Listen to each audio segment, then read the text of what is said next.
أنزل ربي القرآن نورا للناس وتبيانا.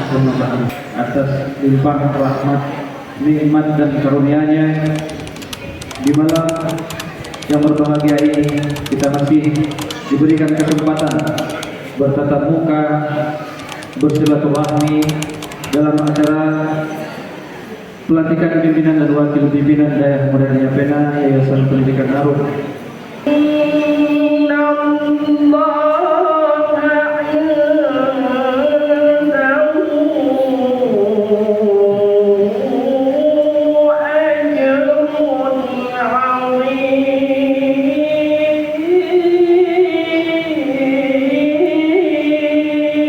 Maju ke depan, jadi kita mundur ke belakang untuk maju. Jadi kita flashback ke belakang secara sedikit. Bagaimana perjuangan dulu sehingga ke depan jangan menyanyiakan, insya Allah lebih bagus. Tepatnya sejak 2015 ketika PT Arun saat itu mendapat informasi akan ditutup, yaitu akan ditutup di 2015.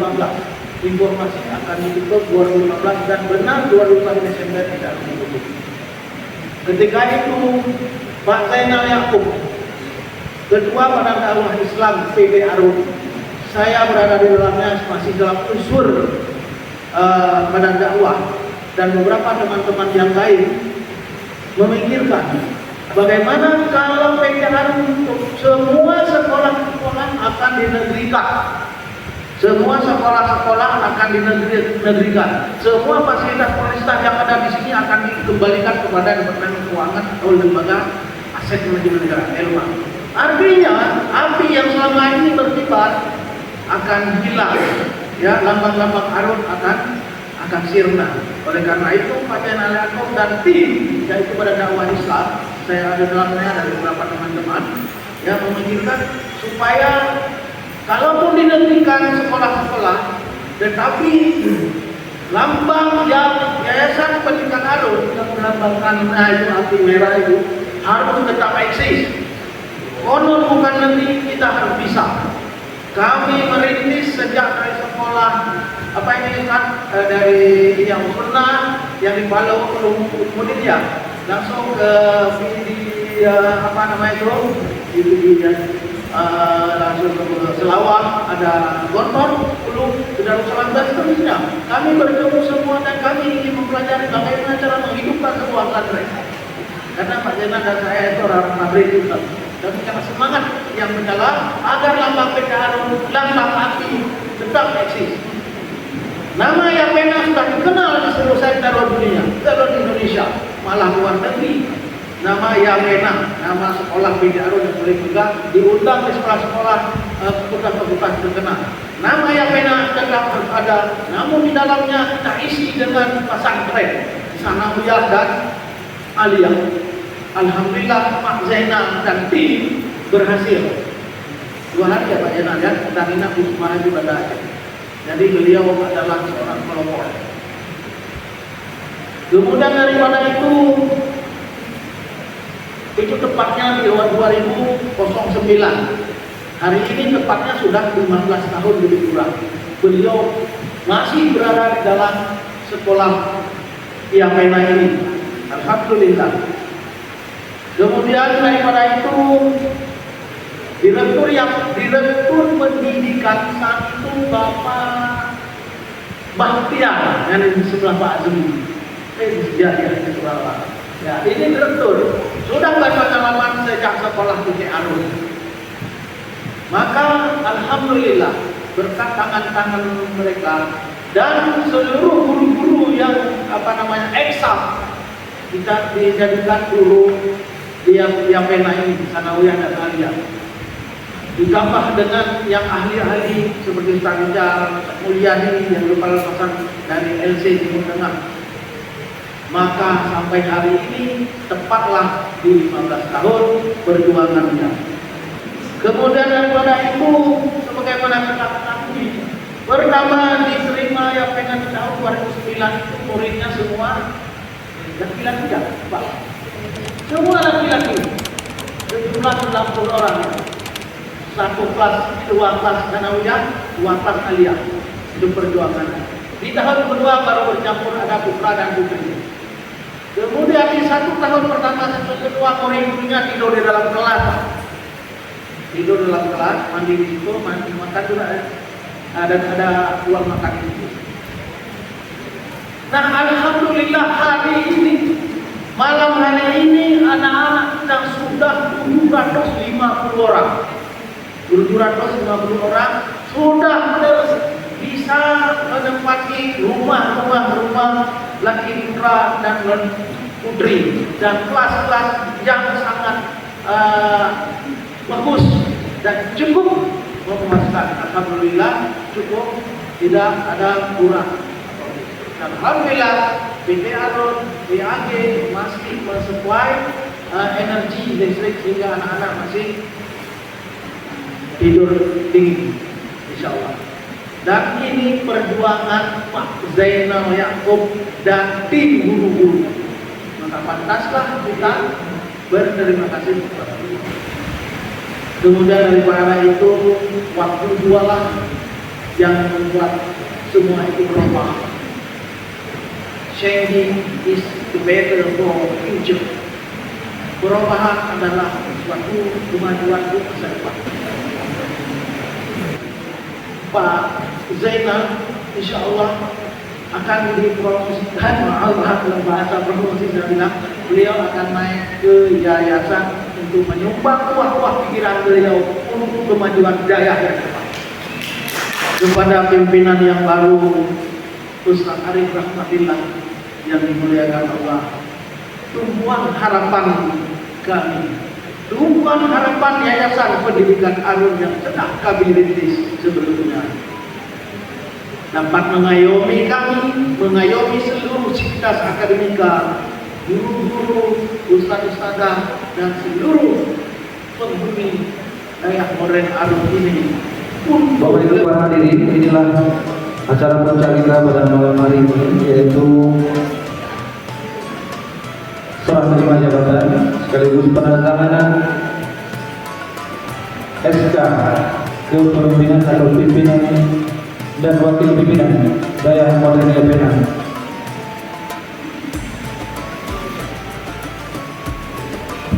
Jabatan pimpinan daerah Moren Penang akan diemban oleh Ustaz Arif Rahmatillah jabatan LC. Kemudian jabatan wakil pimpinan daerah Moren Penang akan diemban oleh Ustaz Solihin ZMA. Kemudian penandatanganan SK akan disaksikan oleh Abi Jarnawi. Bismillahirrahmanirrahim.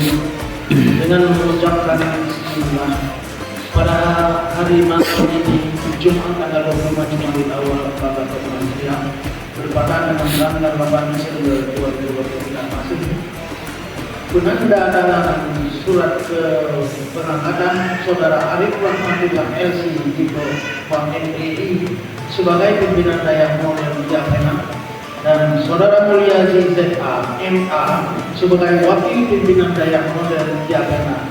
Dan itu mulai 8 Desember 2023 sampai dengan 7 Desember 2025. Insya Allah apa yang kita melakukan mendapat berkah dari Allah SWT.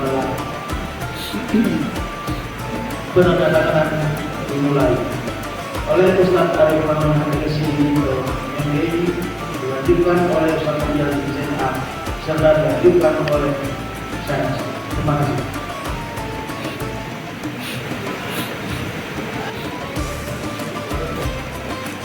Terakhir oleh Ketua Jabina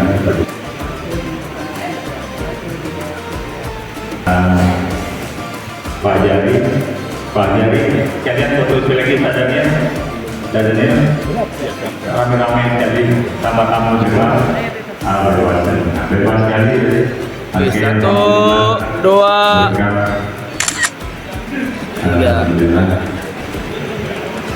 Saya biasanya kalau di atas panggung jarang gemetaran, tapi malam ini saya gemetaran. Apalagi tadi mendengar penjelasan dari Abi Jarnawi tentang proses mendirikan Daya Yapena ini sampai hadir seperti ini 15 tahun, saya terasa kerdil. Udah kecil, kerdil lagi. Inilah nasib orang-orang kecil ini. Nah, luar biasa perjuangannya, prosesnya, tentu banyak cerita dan nostalgia. Tentu banyak keringat yang sudah dikucurkan. Mungkin sudah banyak air mata yang sudah ditumpahkan. Mungkin paling penting sudah banyak mungkin ujian perasaan yang harus ditahan. Nah, tentu dalam membangun sebuah lembaga pendidikan, tentu banyak sekali ujian-ujian yang datang silih berganti, dan kami terus terang mengatakan kerdil luar biasa perjuangan para senior kami, khususnya Abi Zainal, yang telah menjadi penyebab dari lahirnya bocah kecil yang namanya Daya Modern Yapena, sehingga umurnya dari 15 tahun. Kebayang tidak anak umur 15 tahun ini lagi masa rewel-rewelnya dan lagi menunjuk jati dirinya. Tentunya tantangannya berat sekali. Maka kami hari ini mengatakan kerdil, tapi mau dan tidak mau, walaupun kami kerdil, walaupun kami kecil, ketika kita diminta untuk memikul tanggung jawab perjuangan, pantang bagi seorang pejuang untuk mundur. Ketika diberikan satu amanah untuk meneruskan perjuangan, pantang seorang pejuang mengatakan tidak. Bukan karena cinta kepada sebuah jabatan, bukan cinta kepada yang namanya kekuasaan, tidak. Anak negeri hari ini terpanggil, melihat kondisi negeri kita, melihat generasi anak muda kita, melihat suasana di luar sana, benar-benar kita semua terpanggil untuk hadir menjadi pejuang-pejuang pendidikan. Karena hanya dengan pendidikan Nangro Aceh bisa kita jaga. Hanya dengan pendidikan Islam kita bisa jaga. Maka pendidikan bukan segala-galanya, tapi segala-galanya berawal dari pendidikan. Maka dari bangunan, dari Daya Modern Yapena, di sini akan lahir nanti orang-orang yang hebat, pemimpin-pemimpin bangsa, dan alhamdulillah sudah kita lihat luar biasa kiprah dari Daya Yapena ini, kontribusinya, lulusan-lulusannya sangat hebat. Saya selama ini hanya mendengar, melihat, dan merasa bangga. Maka ketika dia minta, ini prosesnya sangat cepat sekali, hanya dalam 1 minggu. Ya. Ketika diberikan amanah ini, tentu ini merupakan sebuah kemuliaan. Sebuah kemuliaan di satu pihak, karena apa? Bisa berada di dalam keluarga besar Daya Modern Yapena, juga bisa berada dalam komplek Arun.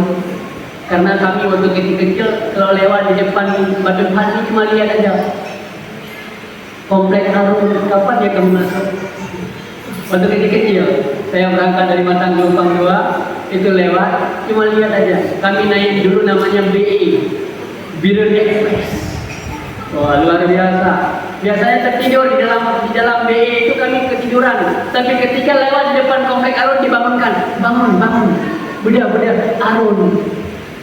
Lihat api Arun. Ini kebanggaan bagi kami yang ada di kampung masa itu. Dan tentunya sekali lagi bahwa kami menyadari keterbatasan kami dari segi fisik yang kecil begini, sudah berusaha gemuk juga. Mohon maaf. Yang kedua, saya juga tidak banyak punya kemampuan. Terus terang saya mengatakan tidak punya banyak kemampuan. Saya juga bukan dari basic pendidikan. Saya basicnya syariah dan ekonomi. Jadi bukan orang yang bergumul dengan teori-teori pendidikan.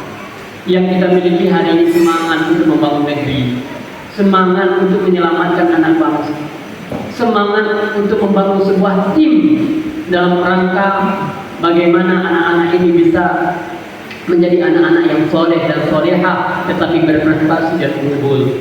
Maka oleh karena itu ketika kami hadir hari ini, bukan seperti orang yang datang ketika sudah ada bangunan yang sudah ada dirobohkan dan dia bangun-bangun, tidak. Kita mengambil satu kaidah. Apa kaidahnya? Al-hibbu alal qadim as-salih wal akhdhu bil jadid al-aslah. Kita mengambil prinsip itu, mempertahankan sesuatu yang sudah berjalan dan inilah sesuatu hal yang baik, kita akan pertahankan dan kita akan teruskan insya Allah. Yang kedua, mungkin kita akan mengambil hal-hal lain yang kita anggap sangat cocok dan sangat sesuai dengan kondisi yang ada pada saat itu. Maka oleh karena itu, seperti saya katakan kepada Abi Zainab, biar itu bahlul. Saya katakan kepada Abi Zainab, jangan tinggalkan saya. Beliau alhamdulillah ada di yayasan, mohon bimbingan, karena saya benar mengatakan ini belantara. Mana belantara? Saya tidak tahu di mana ada harimau, di mana ada, tidak tahu di hutan ini. Maka mohon bimbingan pertama dari Abi Zainal, saya juga dengan dari abi-abi yayasan, dan juga mohon dukungan dari teman-teman. Saya tidak bisa apa-apa tanpa antum semuanya. Kita akan bisa kalau kita bisa bersama-sama. Maka dengan tim yang kita ada, dengan keterbatasan yang kita punya, tapi saling menyempurnakan, menjadi sebuah kekuatan besar. Di sana orang lain di luar sana berusaha menghancurkan anak-anak kita. Kita di sini saling menggenggam tangan, bahu membahu untuk mempertahankan anak-anak kita. Insya Allah supaya jauh. Mudah-mudahan Seperti Ketua Yayasan katakan tadi, kita ke belakang sebentar tadi, pada tahun 2009 ini saya bawa suratnya, pada tanggal 24 Maret 2009 inilah cikal bakal berdirinya yayasan, berdirinya Daik Harum ini. Pada tanggal tersebut kami presentasikan kepada waktu itu manajemen Pejarun, dalam hal ini Pak Fauzi Hussein sebagai direktur utama, diwakili juga masuk Pak Fuad Hussein. Waktu itu kami mempresentasikan bahwa di daerah Cilacap ini ada satu sekolah SD2 dan ada rumah kelas 6 sebanyak 92 unit. Pada malam tersebut, sebenarnya sebelum tanggal ini, setahun atau selebihnya kami sudah jual presentasi juga. Namun waktu itu belum bisa diterima. Kami tidak putus asa di waktu itu. Kami lanjutkan presentasi lagi karena berganti direktur utama itu dari waktu itu sebelum Pak Bodi dan Pak Bodi disebut ya. Pas waktu Pak Bodi saya presentasikan lagi. Alhamdulillah pada malam tersebut jangan saya gemetar. Waktu itu diterima atau tidak, karena yang sudah 2 kali kami presentasikan dibatalkan. Yang terlibat khusus waktu itu saya sangat ingat adalah almarhum Bapak Kasih Suherman sebagai kawan kami, kawan setia kami. Waktu itu juga Bapak Mustafa Rajin ikut. Satu lagi ada Pak Adam Ghani yang membuat konsep untuk kami bicarakan waktu itu. Pada malam tersebut setelah kami presentasikan kira-kira kurang 20 menit, alhamdulillah kata Pak Budi, saya terima aja lah. Alhamdulillah waktu itu saya sujud syukur dan saya nangis bukan berarti nangis karena saya begitulah gembiranya waktu itu saya. Malam itulah kami buat langsung surat.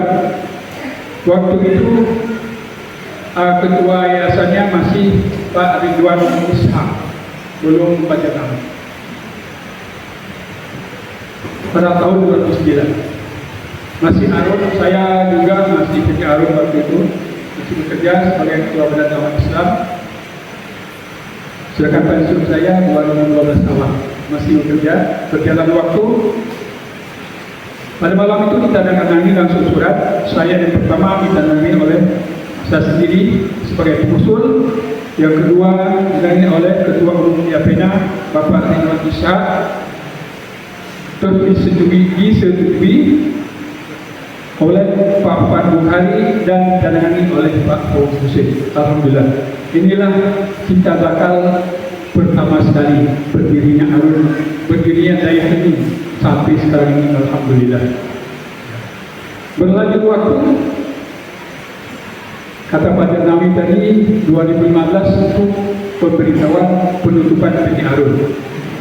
Sebelumnya juga 2000 ada satu surat lagi yang saya pegang ini 2011. 2011 PT Arun sudah mulai ingin membersihkan diri untuk segala urusan yang ada tentang terkait dengan. Dikirimlah surat ke kami bahwa segala sesuatu yang menyangkut PT Arun itu dia menguruskan, dia mau tidak ada lagi hubungan dengan PT Arun. Waktu itulah kami berpikir dengan tim ahli saya waktu itu, Pak Waktiar untuk 2015, beliau 2011 atau 2012 waktu itu yang dikasih tahu pada kami tadi, sekolah PT Arun semua dinegerikan. Jadi saya beruntung sekali dibantu, habis itu dibantu oleh Pak Waktiar yang sudah berjasa cukup banyak. Beliau mulai 78 di Taman Siswa YAPENA PT Arun, beliaulah sambung lagi ke daya hingga saat sekarang ini. Alhamdulillah. Jadi surat waktu itu kami buat lagi, kami berpikir dengan Pak Batia dan kawan, bagaimana YAPENA ini bisa kita manfaatkan. Nama YAPENA atau akte notarisnya bisa dimanfaatkan oleh daya. Maka kami buatlah surat permintaan kepada Pak Fawzi Hussein sebagai Ketua Dewan Pembina waktu itu sebelum Pak Khaidir. Alhamdulillah beliau disetujui untuk memakai notaris atau akte notaris YAPENA PT Arun. Ya, kenapa terjadi sekarang YAPENA? Itulah ketika bakalnya karena itu dari PT Arun pertamanya dipakai oleh sekolah-sekolah Arun. Terima kasih Pak Batia dan itulah sangat berjasa untuk kita semua ini. Ya. Saya punya 3 keluarga di sini. Yang pertama anak kandung saya sendiri, kelas 3 aliyah, kemudian kelas 1 aliyah, kemudian ponakan 1 masih kelas 1 sanawiyah. Hari ini lembaga pendidikan Islam pada umumnya dan daya pada khususnya menghadapi tantangan yang cukup besar. Oleh karena itu, Ustadz Arif Rahmatillah LC MDI bukan pemimpin yang menggantikan Pak Zainal. Karena menurut ilmu kepemimpinan yang saya pelajari, tidak ada satu pemimpin pun bisa menggantikan pemimpin sebelumnya. Yang ada adalah pemimpin yang meneruskan kepemimpinan sebelumnya. Itu yang pertama penting sekali, karena ini pemimpinnya bukan dari partai politik, yang mendahului juga bukan partai politik. Jadi tidak ada istilah pemimpin yang datang kemudian menggantikan yang terdahulu. Yang ada adalah pemimpin yang datang kemudian meneruskan kepemimpinan yang terdahulu. Makanya ada kaidah dibaca maksud dari tadi, al-hafadatu ala qadimil islami wal akhdhu bil jadidil aslah. Merawat apa yang baik di masa lalu dan menggali apa yang lebih baik di masa kini dan masa depan. Itu yang pertama. Yang kedua, memimpin itu di bidang apapun, apakah lembaga pendidikan, perusahaan, politik, ekonomi dan seterusnya. Dia seperti kita menyetir mobil. Dia ada kaca untuk melihat ke depan, namanya kaca depan. Ada kaca untuk melihat ke belakang, namanya kaca spion. Sebesar apapun mobilnya, kaca spionnya tetap lebih kecil pada kaca depan. Yang mulai dari mobil pribadi, bus sampai tronton seperti itu. Kenapa kaca spion itu kecil? Karena itu hanya melihat ke belakang sesekali, jangan terlalu lama, kita akan ketabrak. Karena tantangan tidak berada di depan kita, tantangan di belakang kita, tapi tantangan itu berada di hadapan kita. Maka pandangan kita harus lebih lama dan fokus ke depan, bukan ke belakang. Bukan berarti kita melupakan sejarah, karena sejarah tidak ada yang melupakan. Semua sejarah dicatat dalam hati dan kepala aktornya. Tidak perlu kita catat. Dan aktor juga tidak perlu dan jangan pernah kepingin dicatat sejarahnya. Karena sejarah kita jangan kita yang mencatat. Biar orang-orang yang datang setelah kita mencatat sejarah kita.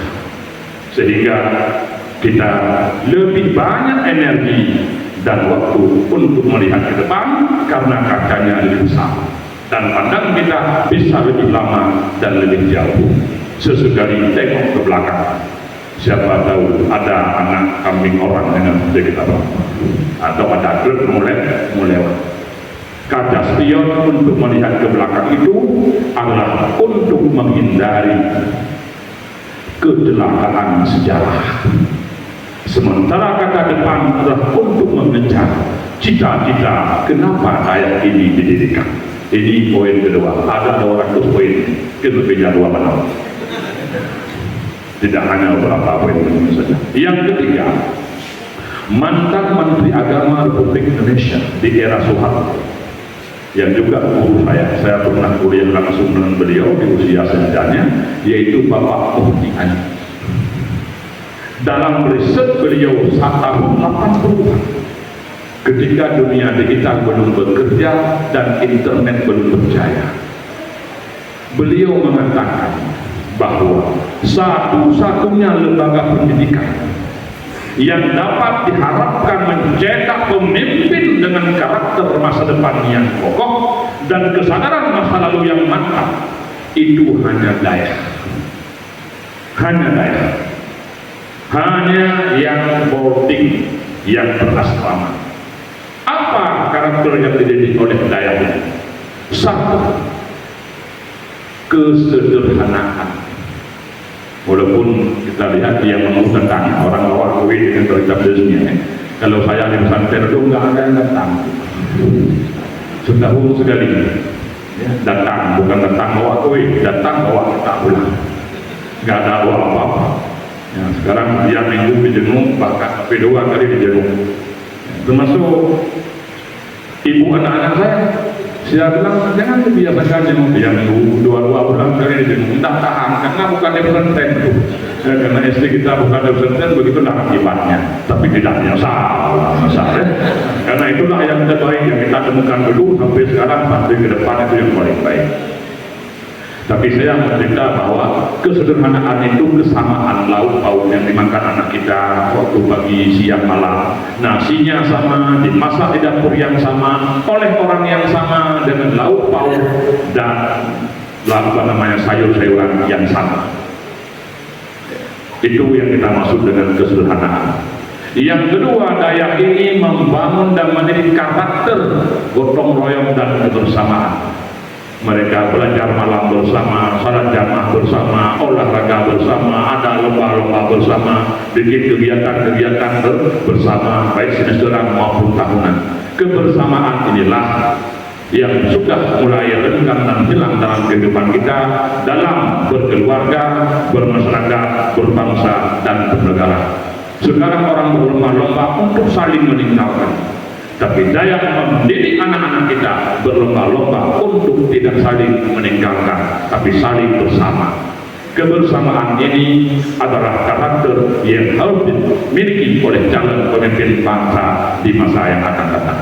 Yang ketiga, Dayak mendidik juga toleransi. Sekarang saya tidak tahu. Kalau dulu waktu sudah Dayak, sandal baru kita beli 2 kali salat, tinggal satu sebelah yang baru, sebelahnya sudah tua.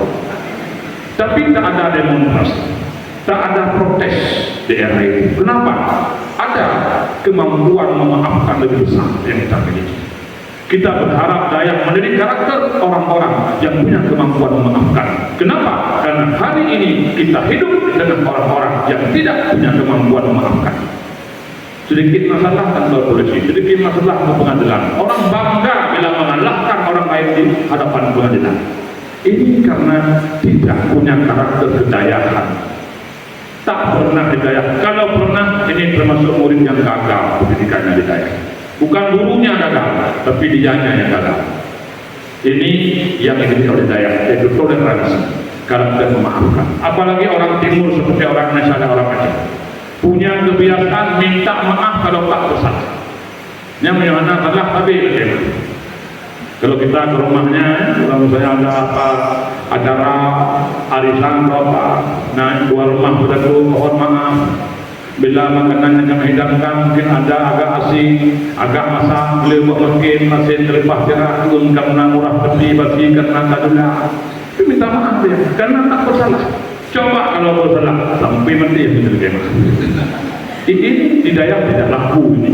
Dayak menjadi orang toleran dan toleransi membuat orang suka memaafkan. Itu karakter ketiga. Dan yang keempat, disiplin serta mandiri, bangun sendiri, belajar sendiri, rapihin kasur sendiri, pakai baju sendiri, mandi sendiri, semua sendiri. Kemandirian penting karena sekarang banyak orang diintervensi oleh pihak lain dalam mengambil kebijakan sehingga independensinya terganggu. Dan Dayak tidak bisa dipimpin dengan banyak intervensi. Ini saya ingin mengingatkan juga, Dayak itu harus dipimpin dengan independensi. Kalau tidak, maka tunggulah kehancuran. Saya pernah hidup di Dayak Selapia, saya juga pernah Dayak modern. Pernah menjadi murid dan sekaligus juga pernah menjadi guru. Dan kita melihat betapa banyak Dayak-Dayak yang sudah besar, yang dulunya kecil, kemudian hancur. Karena dari orientasi edukasi pendidikan beralih pada ekonomi dan bisnis. Tidak bisa disatukan, walaupun ada pesantren independen, sip. Tapi ketika dipraktekkan pesantren entrepreneur tak pakai SIM tidak. Ini yang bisa merusak daripada lembaga pendidikan. Oleh karena itu ini karakter yang dididik oleh Dayak. Maka Dirjen Pendidikan Tinggi Islam di era terdahulu sekitar 15 tahun yang lalu namanya Dr. Yahya Umar di Kementerian Agama. Tapi dia tak punya latar belakang pendidikan agama. Dia doktor matematika di Amerika Serikat. Tapi pernah menjadi Dirjen Pendidikan Tinggi Agama Islam. Waktu itu saya membantu kedua-dua di Sdn Malik Saleh tahun 2006. Dia pernah berpidato di depan para rektor, para pembantu rektor, dan para kepala biro. Apa kata? Hari ini kalau kita ingin mencari guru atau pendidik, hanya kita temukan di 2 tempat. Yang pertama di perguruan silat, yang kedua di Dayak. Di luar perguruan silat dan Dayak, kita hanya bertemu dengan pelaksana kurikulum, bukan pendidik, bukan guru, tapi pelaksana kurikulum. Dia mengajar dengan kemampuan administrasi dan keterampilan tata usaha, bukan dengan hati dan logika. Dan guru-guru seperti ini, kalau banyak murid yang bertanya, maka dia akan membentak. Jika tak bertanya, dia juga akan membentak. Bentakan itulah yang menjadi ciri khas dan karakter gurunya. Dan era sekarang bukan era mengajar dengan bentakan. Jika anak diajarkan dengan bentakan, dia akan belajar untuk memusuhi. Jika anak dididik dengan kekerasan, dia akan belajar untuk menyakiti.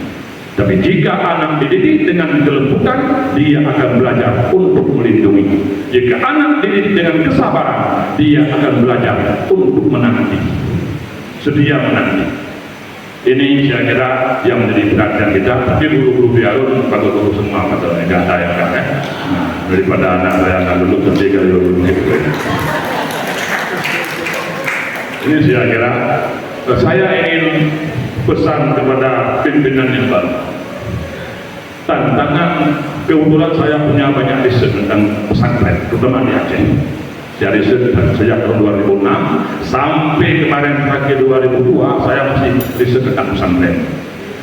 Sebagaimana lembaga pendidikan Islam yang lain, pendidikan Islam ini lahir untuk memecahkan masalah. Jangan sampai gara-gara pesantren buat masalah. Itu satu poin penting. Ya, kita ini pemecah masalah, bukan pembuat masalah. Untuk ke depan hanya 4 pesantren yang akan diminati oleh banyak orang dan sanggup melampaui berbagai tantangan dan godaan zaman. Yang pertama adalah pesantren yang punya kemampuan, kompetensi. Kemampuan apa? Kemampuan dalam 3 hal. 1. Kemampuan ilmu pengetahuan keagamaan. Ya, tafsir, hadis, fikih, sejarah Quran Islam dan seterusnya. Yang kedua, kemampuan bahasa asing. Minimal Arab atau Inggris. Syukur ditambah 3 bahasa asing lain yang dipakai secara resmi oleh PBB dan menjadi bahasa ilmu pengetahuan, yaitu Cina, Rusia, dan Prancis atau Belanda. Yang ketiga adalah kemampuan kompetensi kepribadian, berakhlakul karimah. Dan yang keempat adalah memiliki kepekaan terhadap masa depan. Bahkan di banyak kampus sekarang sudah diwajibkan the future studies, studi tentang masa depan. Karena banyak orang hari ini hidup tidak tahu masa depannya seperti apa. Bahkan ada orang yang tidak punya masa depan, hanya punya masa lalu. Setiap jumpa sama kita cerita tentang masa lalunya. Tidak enak lagi masa lalunya. Ini yang pertama, kompetensi. Yang kedua, daya yang diminati adalah daya yang diminati dan sanggup menghadapi tantangan, yang sanggup berkolaborasi, bekerja sama. Era sekarang tidak butuh Superman, yang dibutuh seperti Superman cukup di film-film Spider-Man, ya, sebagai Batman. Itu hanya ada di film. Di era di mana kehidupan manusia hidup di hutan rintang, siapa yang kuat itu yang menang. Di era sekarang semua orang tidak kuat dan semua orang tidak lemah. Orang baru kuat kalau dia punya jaringan, Makanya apalagi daya ini tidak akan maju dipimpin dan dikelola oleh Superman, tetapi akan maju bila dikelola oleh super tim, sehingga kolaborasi menjadi kunci untuk menghadapi tantangan ke depan. Yang ketiga, daya yang diminati adalah daya yang punya distingsi, pembeda dengan daya-daya lain. Apa beda daya Damora ini dengan Misbahul? Apa beda dia dengan Ulumuddin? Apa bedanya dengan Jabal Nur, dengan Jatmuru, dengan Al-Muslimun dan lain sebagainya yang sesama daya modern? Belum lagi dengan daya Salafiyah atau daya tradisional. Apa bedanya? Apa distingsinya? Kenapa? Karena distingsi inilah yang membuat orang punya alasan kasih anak kali. Untuk apa Bapak kasih anak daya belajar bahasa Arab di Ulumuddin kan? Misbahul Ulum ada bahasa Arab, di Al-Muslimun ada bahasa Arab, Jatmuru juga ada bahasa Arab, di kampus saya juga ada bahasa Arab, di madrasah belajar bahasa Arab, madrasah biasa. Apa bedanya di sini? Ada kita kuning, di Ulumuddin juga ada kita kuning. Oh, di sini modern ada bahasa Inggris, di Misbahul Ulum juga ada bahasa Inggris. Apa bedanya? Ini tugas pertama Ustaz Arif Rahmatullah. Ya. Apa bedanya ada orang? Ya. Ini saya kira yang ketiga, daya, bukan hanya daya, lembaga pendidikan juga yang dicari orang hari ini adalah yang punya distingsi dengan lembaga pendidikan lain yang sejenis. Dan yang keempat dan terakhir adalah digitalisasi. Sekarang tantangannya adalah itu. Sekarang sudah ada artificial intelligence. Mahasiswa-mahasiswa di kampus kami masuk itu ya, sudah pakai itu mungkin mengalah dia. Perintahkan aja. Apa namanya? Get check GPT ya. Perintahkan itu berarti mengalah. Mau berapa halaman? 15, 20, 200 bisa. Didaya karena anak-anak tak punya HP saja. Apakah itu masih layak dipertahankan? pesantren tanpa laptop, tanpa HP misalnya. Itu pertanyaan-pertanyaan besar yang diajukan. Karena ada riset almarhum Pak Hasan Basri, dosen psikologi UGM, orang Aceh ya, orang Aceh Selatan. Ya, ini jangan marah-marah dulu lebih. Daya dan pesantren itu berpotensi melahirkan kejahatan seksual. Ini tantangan berita di TV online, di Metro, di media Dewan sudah sering Bapak Ibu nonton. Kenapa? Karena lama sekali mereka dipisah antara laki dan perempuan. Begitu kuliah, liarnya luar biasa. Karena dia mengaktualisasikan hal-hal yang selama 6 tahun tidak aktual, lebih aktualkan. Begitu juga dengan itu bisa dilihat anak-anak kalau libur pulang ke rumah yang pertama jadi HP, karena tak pernah pegang HP di sini. Dia dari HP, walaupun 1 jam di rumah HP dicari.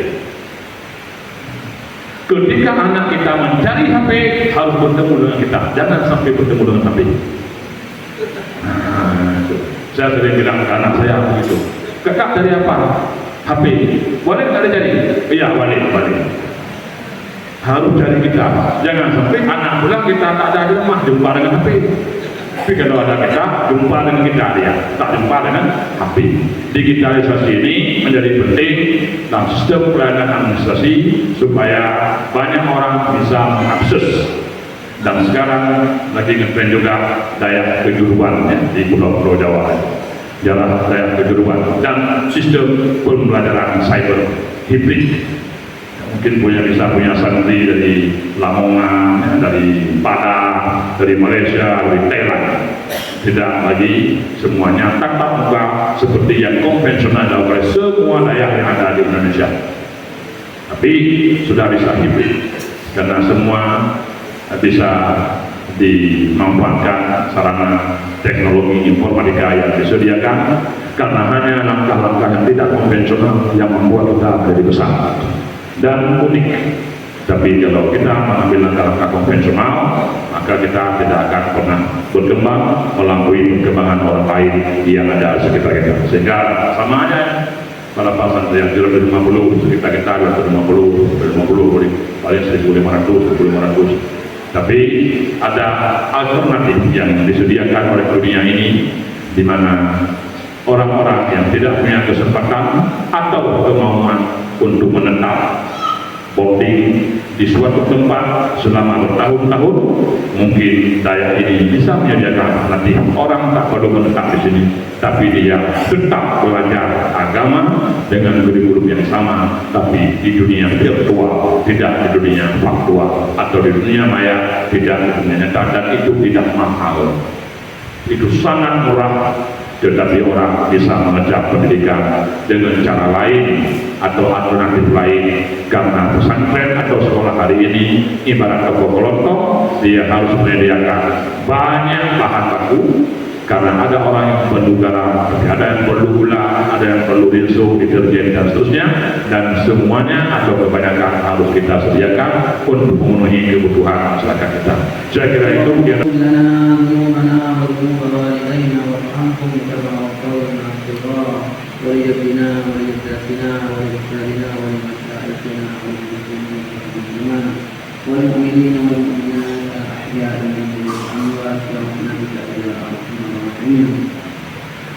اللهم اجعلنا من عبادك الصالحين واجعلنا من عبادك المتقين واجعلنا من عبادك dalam proses rangkaian acara pada malam ini. Kita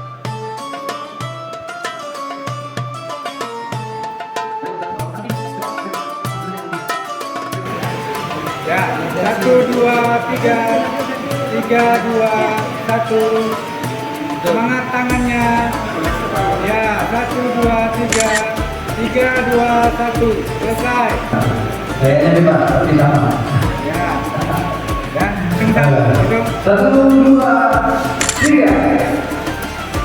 Oke, terima kasih.